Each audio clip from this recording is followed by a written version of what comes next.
Hello, this is Bruce Reviews Music here, and today I'm going to talk about the new Black Space Riders album, Amoretum Part 1. This is the first installment of a double album by the stoner and space rock band Black Space Riders from Münster, Germany.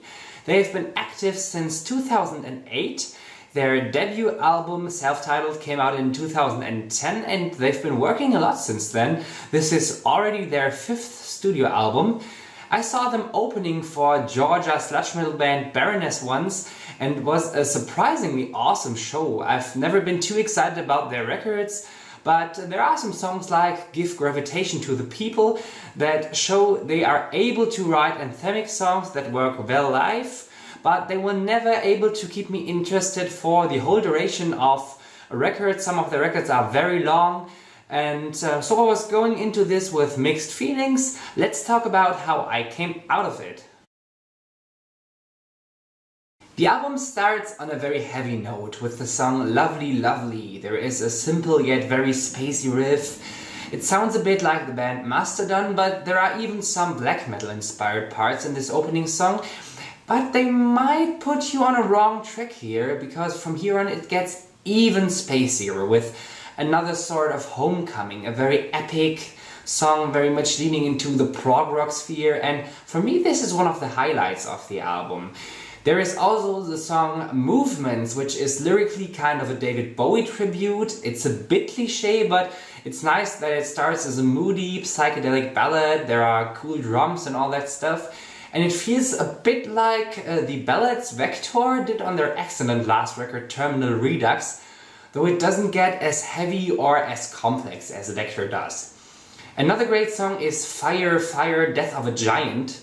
This also sounds very much like it was taken from Mastodon's Emperor of Sand, and it's nice to see that Black Space Riders play so high in the vocal game here. The change between the raspy, guttural vocals and the clean vocals is well done here.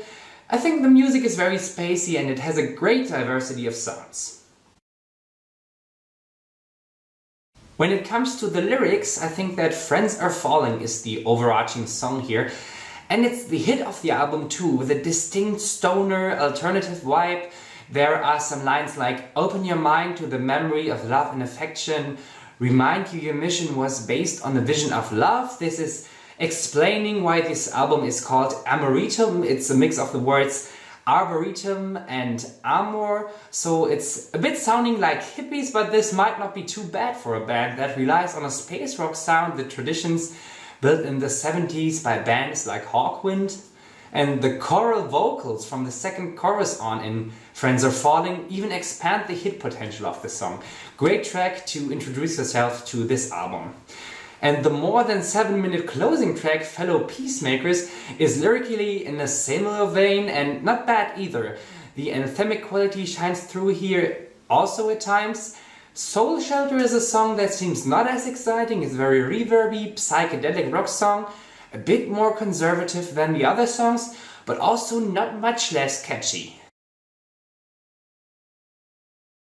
In the end, Amoretum Part 1 is a more than solid album by this German space rock band Black Space Riders. They are not that well known, but they should be, in my opinion, at least in my country, because they are one of the best bands in their style in Germany right now. The production is good, the vocals are clearer and not as buried in the mix as it was in some of their previous records, and even if their influences are a bit obvious and the sound is not that new, they manage to distinguish themselves with the great variety and a lot of creative songwriting. There is even more potential if they manage to get more cohesive, maybe with the second part of this album. I like this record and you need to check it out if you are a fan of Hawkwind, Mastodon or even prog rock acts like Crippled Black Phoenix. This is a 75% album for me. Thanks for watching my video, and check out some of the songs by Black Space Riders that I have linked for you down in the description box. This is Bruce Reviews Music.